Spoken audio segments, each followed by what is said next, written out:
On this episode of Same Name, Different Game, SEGA does whatever a spider can.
Hello and welcome. My name is Joe, and this is Same Name, Different Game.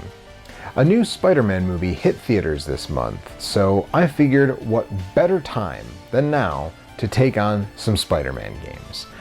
The problem I ran into was paring the list down though. By my count, there are almost 30 games with the simple title Spider-Man. And I'm not quite ready to do another Ninja Gaiden-sized episode, so I thought, why not look at SEGA's Spider-Man games? Now, I've already talked at length about the history of that company, but let's get started with a little history on your friendly neighborhood Spider-Man. Spider-Man was created by Stan Lee and Steve Ditko and debuted in issue 15 of Amazing Fantasy in August of 1962. The original Spider-Man, and the one who's the focus of these games, is Peter Parker. Bitten by a radioactive arachnid, Peter is granted the speed, strength, and agility equivalent to a human spider. Being a brainy young man, Parker develops a fluid that has extremely high tensile strength and uses it as webbing, taking to the streets of New York as the masked crime fighter Spider-Man, following the death of his Uncle Ben at the hands of a criminal he failed to stop. In the years that followed, Spider-Man became a phenomenon. Cartoons, live-action TV shows, action figures, and all manner of tie-ins followed. Spider-Man is one of those characters that even before the comic hero movie boom was instantly recognizable to nearly anyone, not just comic fans. Spider-Man has been on the same level as characters like Batman and Superman for decades. He's a true cultural icon. So naturally, video games followed. Like Superman, Spider-Man has had video games going all the way back to the Atari 2600. And according to Moby Games, he's one of the most video-gamed superheroes in existence, having long since surpassed the Man of Steel and other heavy hitters like the X-Men. He does, however, still lag a bit behind Gotham's Dark Knight, the gosh darn Batman. In the early 1990s, Sega was ascendant in the home console battle against Nintendo, and one way they worked hard to get attention was with licenses.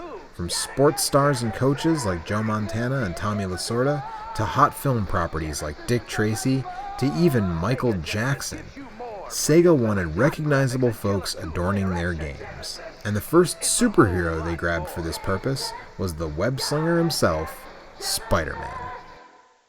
Between 1990 and 1993, Sega published 5 Spider-Man games. 3 on consoles, 1 on a handheld, and 1 in the arcade, and these are the games that we're going to be talking about this episode. But before we get started, I do have some notes about the title situation, since the show is called Same Name, Different Game.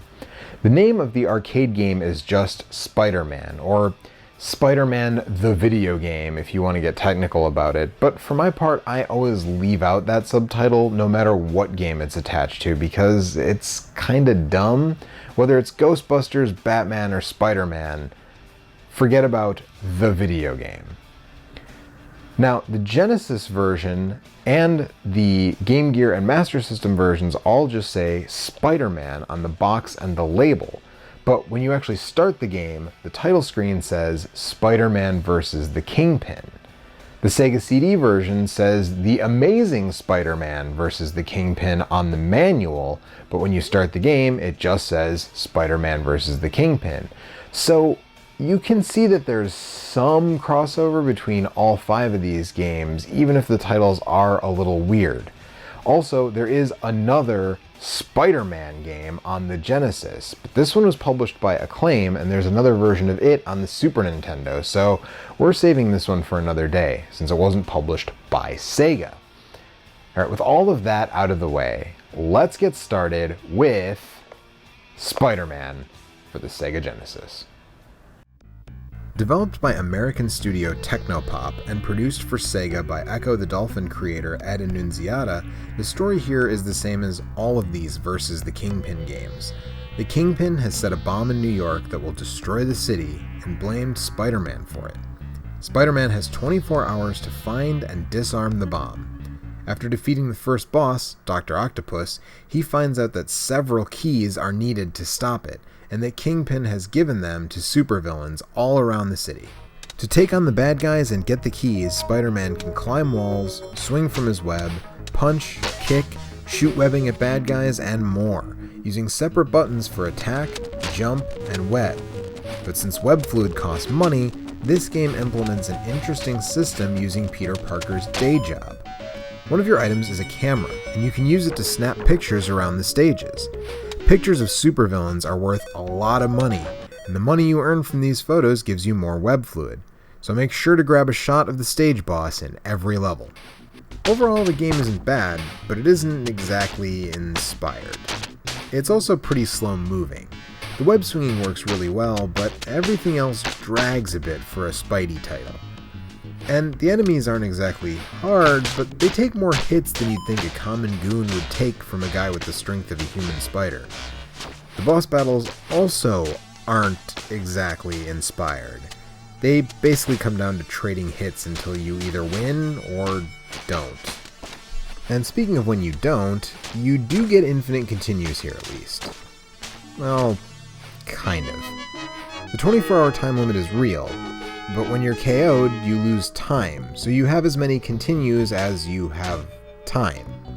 But the game gets hard really fast. The first stage is pretty easy with web fluid and health refills littered all over the place, but the second stage doesn't seem to have any, from what I could find. And there are a bunch of bats that knock you off your web into toxic sewage, costing you health. In fact, there are spots where just attacking can cause you to drop through the floor into the sludge. So yeah, not exactly a standout title on the Genesis, but not terrible either. Very middle of the road. Now, in 1991 and 1992 respectively, there were versions for the Master System and Game Gear. The Master System version was published by Sega, but weirdly enough, the Game Gear version was actually put out by Flying Edge, which is an imprint of Acclaim in North America. Well, let's go ahead and take a look at these 8-bit versions.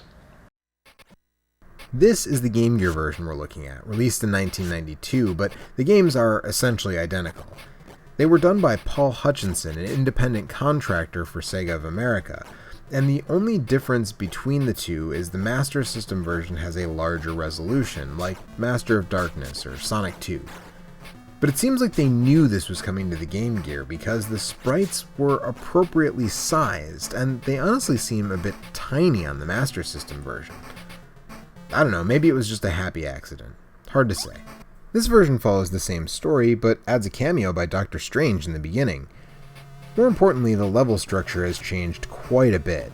In this version, you don't just make your way through the stages. They're all fairly open spaces with platforms and stuff, and you have to eliminate all the enemies to get the boss to appear, at which point your spider sense will tingle, and you know you can start looking for the boss. This version eliminates the ability to crawl on the ground completely, but it does add some versatility with the web swinging. You can now shoot webbing straight up and raise or lower yourself on it instead of just automatically swinging. But the problem is that in this version, web and punch are assigned to the same button. So you'll often swing when you mean to jump kick, or shoot a web ball when you mean to punch, which is frustrating. It's also still pretty slow unless you're swinging. The picture mechanic is still here, as is the time limit, but here the time limit is less meaningful. Because you can't continue. At all. Yeah, this version is generally regarded as the hardest version because there are no continues and no passwords. And you only get one life. So yeah, good luck with that. If you die, you go back to square one. You can return to Peter's apartment at any time and spend minutes to heal, but doing so makes you have to restart stages, so it borders on pointless. Like the Genesis, the Master System and Game Gear versions aren't terrible, but they're also not great. There are many better games for both of those systems, and with the difficulty curve being so stiff, even on the easiest difficulty setting, it makes it a hard sell. Now, to round out the versus the Kingpin games, this one was released once again on the SEGA CD add-on in 1993, and let me tell you, SEGA was really trying to take advantage of the hardware with this one. Let's check it out. I'd always thought, until I played it, that this was a situation similar to Batman Returns on the SEGA CD. Like, the game is basically the same, but they added a couple bits. I was wrong. This version was ported by Foley High Tech and Monkey Business Incorporated, and they basically remade the game from the ground up. And it shows. First and foremost, it's a lot faster. When Spidey is on a wall or crawling on the ground, he moves a lot more quickly. And they added new moves. Beyond just punching while standing and kicking while crouching, you can now also do a punch combo while crouching, and there are Street Fighter style inputs for special web attacks and special melee attacks. And there are more pickups for both health and web. Speaking of the web, the picture-taking mechanic is removed from this version, which, while it was a cool touch, is honestly for the better. You don't have to worry about taking hits from a boss while trying to get a snapshot of it. The soundtrack here is also given a massive upgrade. The Genesis and Game Gear versions really weren't noteworthy in the audio department, but this one gets a brand new Red Book soundtrack by Spencer Nielsen, plus a few tracks by hair metal band Mr. Big. Those are the worst tracks, but most of it is solid Spencer Nielsen. This version also looks really good, adding animated cutscenes, with Cam Clark of Metal Gear Solid and Teenage Mutant Ninja Turtles fame doing several of the voices. I mean, they're not great cutscenes, but for 1993, before the PlayStation or the Saturn hit, they were pretty impressive. I was just doing my job, officer. Happy to be of help. Young man, I don't know what I would have done. In terms of gameplay additions, you get a map screen now with several places you can stop to look for power-ups between taking on supervillains. And there are times when more than one supervillain is available to fight, allowing you to mix things up from playthrough to playthrough. There are also 21 hidden Marvel comics scattered around in these stages, and in 1993, Sega even had a contest to see who could find them the fastest on the hardest difficulty level. This version also adds more keys to defuse the bomb, so there are 2 new supervillain encounters, a fight against Vulture in the subway, and a funhouse occupied by old fishbowl head himself, Mysterio. The existing levels are also given a facelift for the better. They're similar, but not congruent to their Genesis counterparts, and I like the layouts in this game better. Sadly, the bosses are mostly really easy once you figure out their patterns. In the case of Sandman, you just lure him back to the beginning of the stage. There's a fire hydrant and you can use it to take him out in one shot. Electro just has to be avoided and webbed as he'll move up and down to match up with where you are. The easiest though is Mysterio. You just move back and forth, punching him in the junk over and over again. Though, to be fair, that's also my weakness. Though I do really like that they did add a comic-accurate encounter with Venom where you have to ring church bells to get the symbiote to pull its way off of Eddie Brock, which I think is pretty cool. What are you doing to me? Just trying to ring your chimes, tall, dark, and toxic. Still, this is a textbook example of how to improve a game. It's easily the most fun of all the versions, and if you have a Sega CD, I highly recommend adding it to your library. Alright, time for our final game this month. We are taking a look at Spider-Man in the arcade, once again released by Sega, and near as we can tell, developed by an internal team at Sega of Japan. Spider-Man in the arcade is kind of a weird animal. In fact, I really can't quite think of another game like it. For about 60% of the game, it's a straightforward belt-scrolling brawler, like Captain America and the Avengers or X-Men. In fact, it even shares a cast member with Data East's Avengers beat-em-up, Hawkeye. Kind of an odd choice, but that's the whole cast here. Spider-Man is obviously one, but the rest of the player slots are filled out with the aforementioned Hawkeye, the Submariner himself, Namor, and rounding things out, one-time Spidey love interest, Black Cat. So you choose a character and get to fighting. The game only has 4 stages, but they're all long, with multiple boss encounters scattered throughout. As soon as you start playing, you'll notice the sprites are all very large and detailed. They animate nicely, but the moveset is very limited, and there are no weapons or items to swing or throw like in Double Dragon or Final Fight. You have 2 buttons, attack and jump. You've got a basic standing combo, you can grab and throw your enemies, you get 2 jumping attacks, and you have 1 crowd control special done by hitting both buttons, but that costs you health. Health which is already ticking down all the time anyways, regardless of whether or not you're taking hits. Well, if this was where the game began and ended, it would be pretty mediocre. The fighting is just okay, and the only thing that differentiates the characters are their specials and, believe it or not, the way they throw enemies. Yeah, Hawkeye throws guys straight down on the ground, but Namor lofts them way up in the air. Black Cat and Spider-Man throw them kind of more in the mid-range. This is actually kind of important because you can throw enemies into other enemies. But fortunately, this is not where the game begins and ends.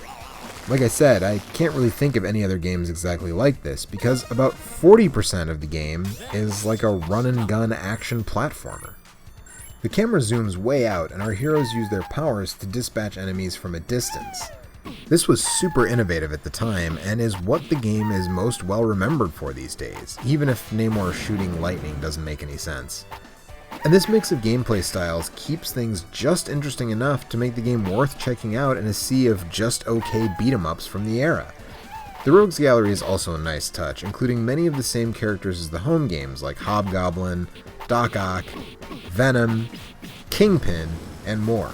But it also includes, unlike the home versions, the one and only Victor Von Doom. This arcade game looks fantastic, but the other versions aren't exactly ugly. Well, okay, maybe the 8-bit version is kinda ugly. But at any rate, let's take a look and a listen side by side.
For my money, the Sega CD and arcade games look the best here.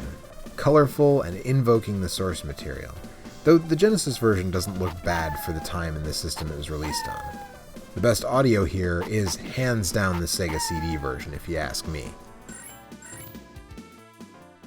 And that makes it time to thwip the edge. And for me, it is definitely the Sega CD version. This one is a very solid game, and as I said earlier, if you're a Sega CD owner, you should definitely add this one to your collection. The arcade game is also a lot of fun. It's a solid second place. But if you don't have 2 or 3 friends to play it with you, it can get tedious fast. This, on the other hand, is a cut above the version that it's based on, being the Genesis, and is a very solid single-player experience. Speaking of the version it's based on, the third place game here is going to be Spider-Man on the Genesis. It's not great, not terrible, I already told you that, but, you know, it's a lot better than, say, Spider-Man X-Men and Arcade's Revenge.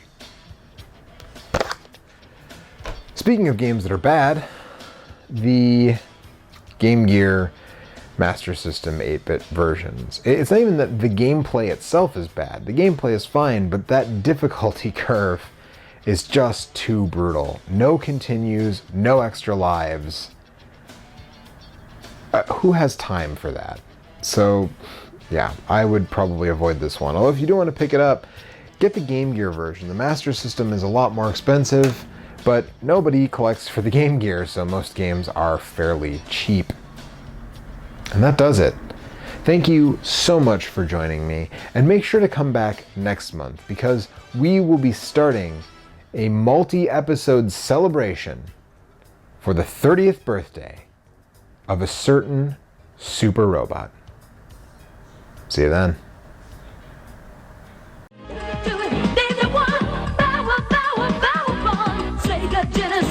Genesis. Absolutely Sega Genesis. It's gotta be Spider-Man. Sega Genesis. Definitely Strider. Sega Genesis. Go with Strider, Spider-Man, just 2 hot names of the games. Sega Genesis systems and games sold separately, available at these fine stores.